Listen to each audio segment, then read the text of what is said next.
Good morning everyone, this is Millie Goel and we are back with our previous topic जो कि हमारा कल बीच में हमने छोड़ा था कि आधा पोर्शन किया था, आधा पोर्शन हम लोग आज करेंगे, that is of the mole concept. ठीक है, तो let's start with the today's topic that is the mole concept. बेटा कल हम लोगों ने इसका जर्नल इंट्रोडक्शन किया था. ठीक है, इसको 3 डेफिनेशंस में डिस्ट्रीब्यूट किया था कि first definition, second definition, third definition, जिसमें first definition was on the basis of the number of particles, second definition was on the number of basis on the number of mass of the particle. Particle क्या हो सकते हैं? Atom, molecule, ion, electron, proton, whatever you want to take या whatever is given. ठीक है, next third definition जो था that is on the basis of the volume. ठीक है, और जो थर्ड डेफिनेशन था वो सिर्फ और सिर्फ एप्लीकेबल था किसके ऊपर? गैसेस के ऊपर. लिक्विड या फिर सॉलिड के केस में हम लोग थर्ड डेफिनेशन को अप्लाई नहीं कर सकते हैं. Got it? अब हमने जो कल के लेक्चर में किया बेटा जी, that was the first definition and second definition. Second definition का हमने एक क्वेश्चन भी अप्लाई किया था. सेकेंड डेफिनेशन को ही कंटिन्यू करते हुए हम लोग आज एक नेक्स्ट लेवल का क्वेश्चन करते हैं. सपोज दैट कि हमें क्वेश्चन क्या दिया हुआ है कि calculate the number of atoms present in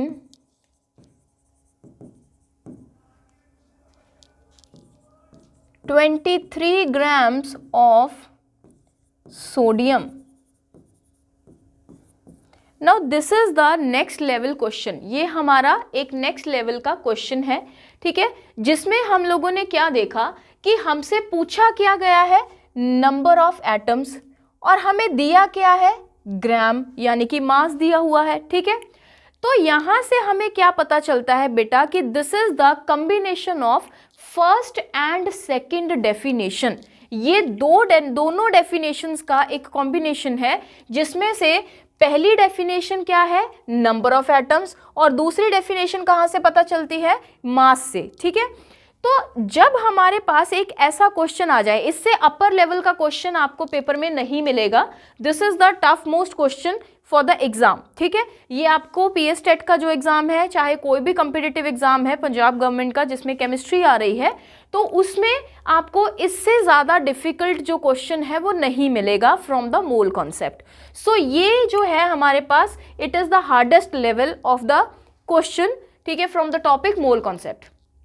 तो इसको हम लोग कैसे सॉल्व करेंगे बेटा? There is only one technique to solve these kind of questions. वो क्या होता है कि जब भी आपके पास दो डेफिनेशंस का कॉम्बिनेशन आ जाए, चाहे वो फर्स्ट और सेकंड डेफिनेशन हो जाए, चाहे वो सेकंड और थर्ड डेफिनेशन हो जाए, या फिर वो फर्स्ट और थर्ड डेफिनेशन हो जाए, whatever it is, wherever it is the combination of two definitions, जब भी ये दो डेफिनेशंस का कॉम्बिनेशन होगा तब हम एक ही तरीके से क्वेश्चन को सॉल्व करेंगे, that is to find out the number of moles. The only common connection between any two definitions is the number of moles. हम लोग number of moles को find out करेंगे. ठीक है, और उसके थ्रू हमारा क्वेश्चन जो है वो ऑटोमेटिकली सॉल्व हो जाएगा. Got it? अब देखना यह है कि नंबर ऑफ मोल्स को फाइंड आउट करके हमें ऐसा क्या मिल जाएगा. चलो यहाँ से स्टार्ट करते हैं. हमें दिया क्या गया है बेटा? मास दिया गया है. किसका? सोडियम का. Sodium itself is a atom. ठीक है, सोडियम जो खुद है वो भी एक क्या है? एटम है. और हमें पूछा भी किया गया है number of atoms find out करने हैं. ठीक है, तो सबसे पहला काम क्या है? जो डाटा हमें गिवन है, 23 ग्राम इज गिवन, 23 ग्राम में मोल्स निकाल लो कितने हैं, by applying the second definition. ठीक है, अगर हम लोग सेकंड डेफिनेशन को लगा के नंबर ऑफ मोल्स को फाइंड आउट कर ले तो हमारा आधे से ज़्यादा क्वेश्चन जो है वो सॉल्व हो जाएगा. ठीक है, चलो लेट्स स्टार्ट इट. 23 ग्राम्स में कितने मोल होंगे ये हमें कैसे पता चलेगा? By the gram atomic mass of sodium. ठीक है, तो सोडियम जो है इटसेल्फ इज एन एटम, तो we will take the gram atomic mass.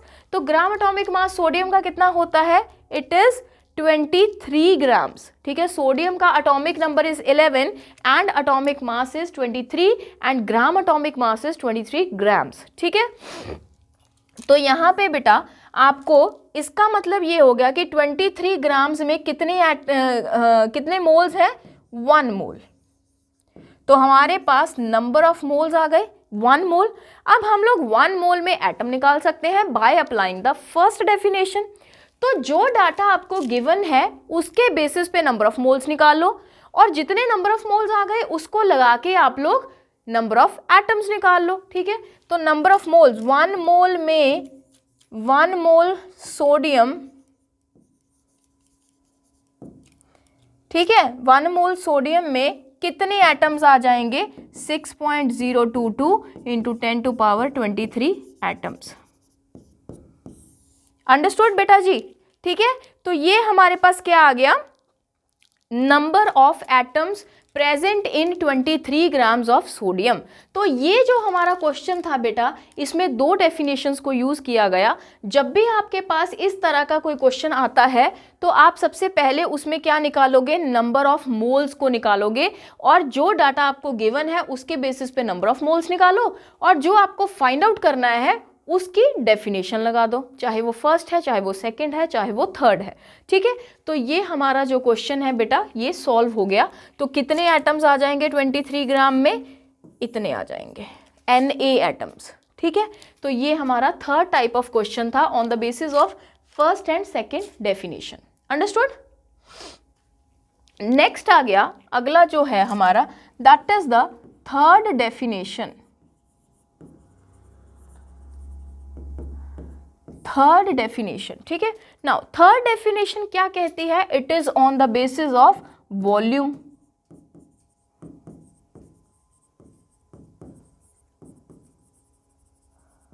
Volume के ऊपर बेस्ड है थर्ड डेफिनेशन, है ना, ठीक है। तो थर्ड डेफिनेशन के according 1 mole is equals to 22.4 litres. 1 mole में कितना वॉल्यूम ऑक्यूपाई होता है, या 1 मोल एटम्स का वॉल्यूम कितना होता है, 22.4 लीटर्स, या 1 मोल मॉलिक्यूल का वॉल्यूम कितना होता है, 22.4 लीटर्स, ठीक है। तो ये हमारे पास थर्ड डेफिनेशन है। अगर हमारे पास बेटा ये 22.4 लीटर्स ना लेके यूनिट को चेंज करना हो तो दैट विल बी 22,400 ml,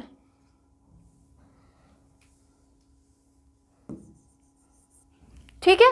अगर आपको लीटर्स में ना देके मिलीलीटर्स में दिया हो तो you will take 22,400 ml, clear है, ठीक है। तो 1 मोल में कितना वॉल्यूम होता है, 22.4 लीटर्स और 22,400 ml।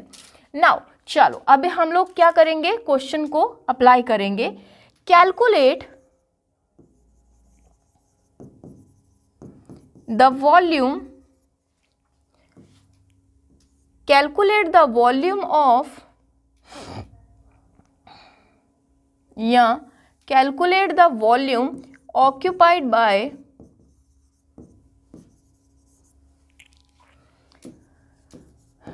3.2 moles of sodium, sorry not sodium, we have to take a gas, that is ammonia, या फिर अमोनिया का क्वेश्चन हम लोगों ने कल कर लिया था, कोई और गैस लेते हैं, that is carbon dioxide.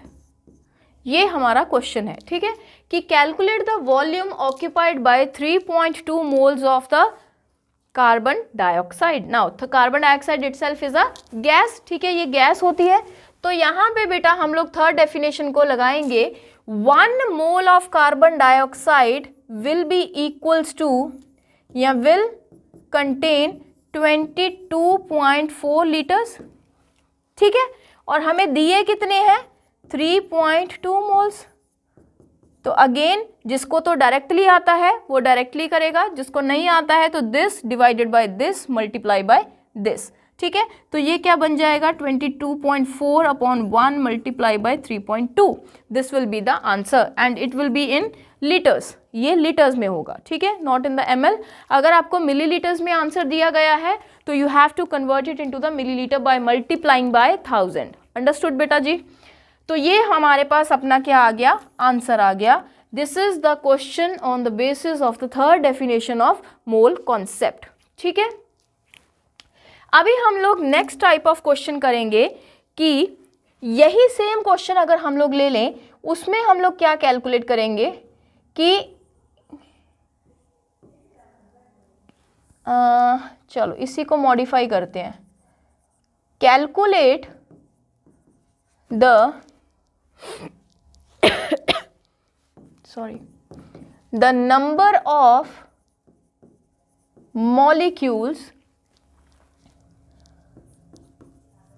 present in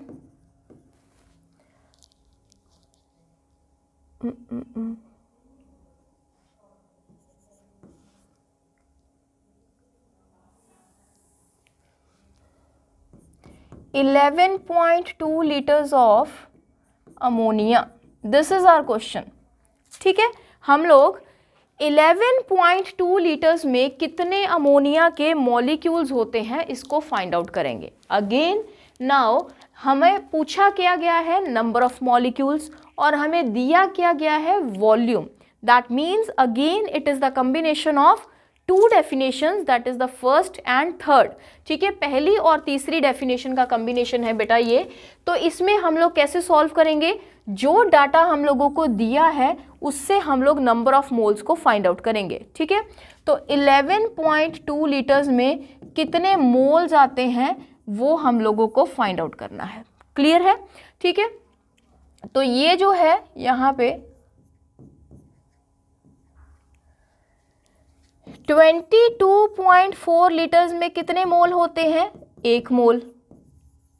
ठीक है, तो 11.2 लीटर्स में कितने हो जाएंगे, 1, this divided by this multiply by this, 1/22.4 multiply by 11.2, so this is the half of 22.4, तो ये आ जाएगा 1/2, दैट मीन्स 0.5 मोल्स। आधा मोल आ गया, हाफ मोल।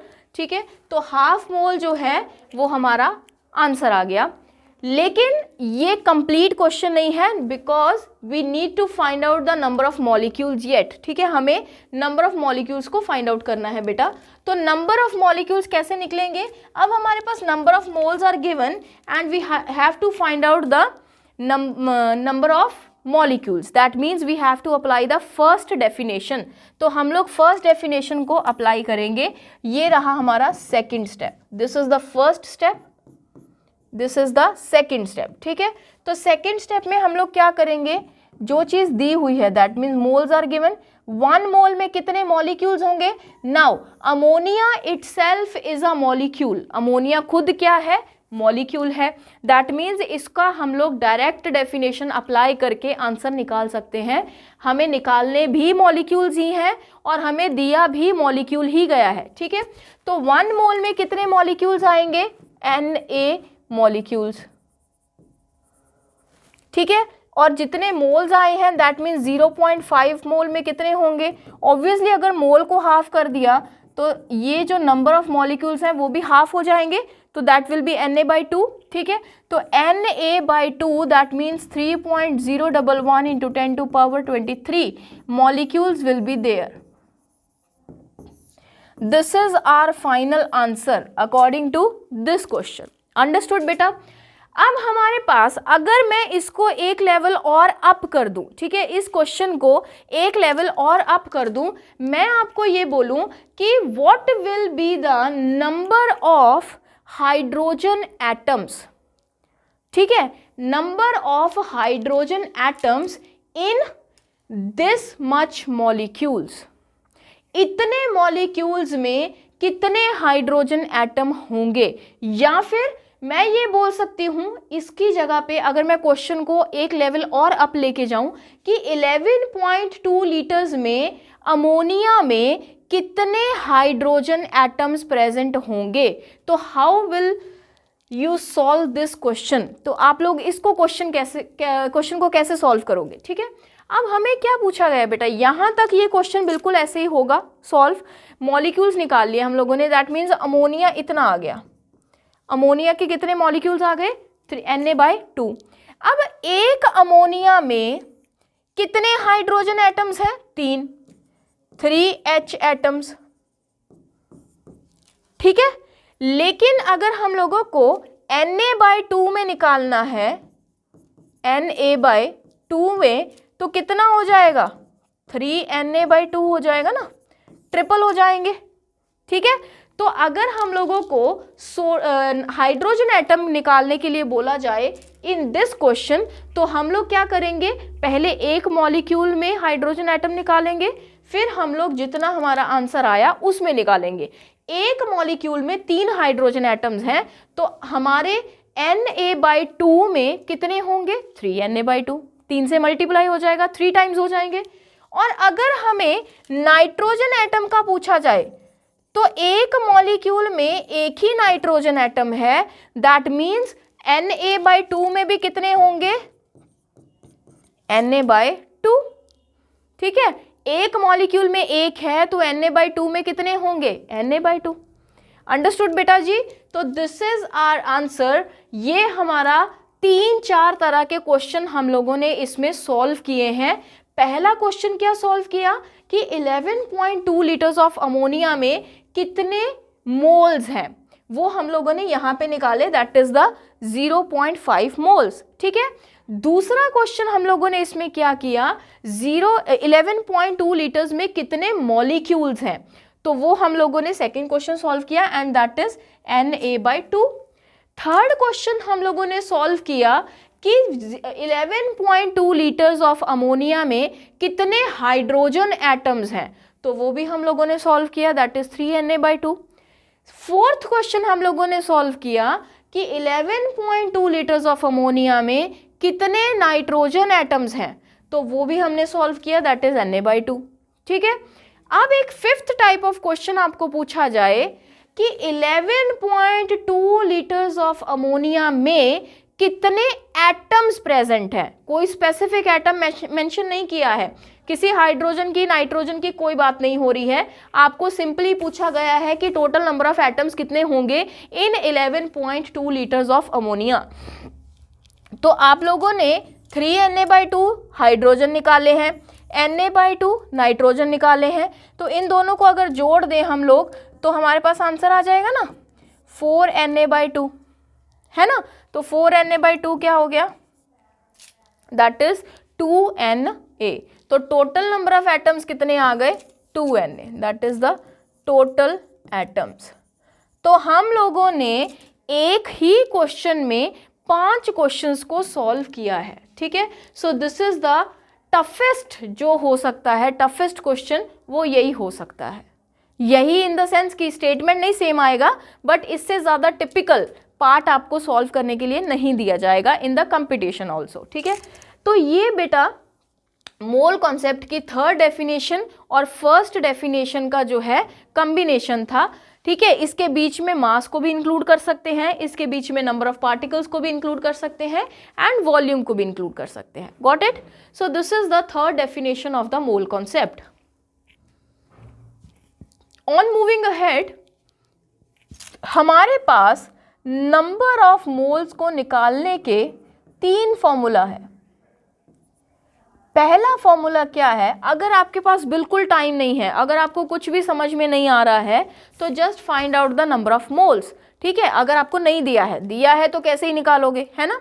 तो अगर आपको नंबर ऑफ मोल्स नहीं दिए हैं, कोई भी डाटा गिवन है, तो firstly find out the number of moles. अगर फर्स्ट डेफिनेशन में से है, तो that will be equals to given particles over Avogadro's number.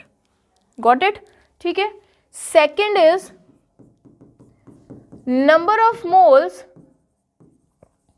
is equals to given mass over atomic mass या फिर molecular mass depending upon the species given। ठीक है जी। Next आ गया बेटा थर्ड जो फॉर्मूला बनेगा, that is number of moles is equals to given volume over 22.4 liters या फिर 22,400 ml। तो ये हमारे 3 फॉर्मूला हैं जिसके बेस पे बेटा आप मोल कॉन्सेप्ट के क्वेश्चन को डायरेक्टली सॉल्व कर सकते हो विदाउट एनी कंफ्यूजन। ठीक है, जो हम लोगों ने पहले मेथड्स किए that is for the better understanding. ये जो चीज़ है ये आपको मोल कॉन्सेप्ट को समझाएगा नहीं, इससे आप मोल कॉन्सेप्ट को समझ नहीं सकते हो। इससे आप डायरेक्टली क्वेश्चन को ज़रूर अप्लाई कर सकते हो, लेकिन उसके लिए भी मोल कॉन्सेप्ट समझ आया हुआ होना चाहिए, तभी क्वेश्चन जो है वो अप्लाई हो पाएगा। ठीक है, इसलिए मैं आपको डायरेक्टली ये सब ना करवा के क्या करवाती हूं, ठीक है, पहले डिटेल में मोल कॉन्सेप्ट को करते हैं और उसके बाद हम लोग ट्रिक्स में आते हैं या फिर शॉर्ट जो मेथड्स होते हैं करने के पेपर में उसको अप्लाई करते हैं। ठीक है बेटा, लेकिन आपको मोल कॉन्सेप्ट को समझना बहुत ज़रूरी है अगर आपको पेपर में क्वेश्चन करना है। सिर्फ ये फॉर्मूला किसी काम नहीं आएंगे अगर आपको कुछ आता नहीं है मोल कॉन्सेप्ट के बारे में। ठीक है जी, तो this is the mole concept. ठीक है, ये हमारे पास मोल कॉन्सेप्ट की तीनों डेफिनेशंस थी। इसके अलावा जो हमारा टॉपिक बचता है that is the concentration term and that we will do in the next lecture. Till then please pay attention to this topic. ये बहुत ही इंपॉर्टेंट टॉपिक है, मेजर टॉपिक है, जिसमें से 101% you will find a question in the exam. ठीक है, तो आप वहाँ पे भी याद करोगे, जो भी बच्चे क्लास अटेंड कर रहे हैं, जो भी बच्चे इस लेक्चर को देख रहे हैं, आप वहाँ भी इस चीज़ को याद करोगे कि हाँ कि मोल कॉन्सेप्ट जो है उसको इतना फोर्सफुली या हम बोल सकते हैं कि इतना प्राइमरी उस पर रख के क्यों पढ़ाया गया था। So you will find a reason in the exam. ठीक है, till then thank you so much. We will meet in the next lecture with the concentration terms. Thank you बेटा।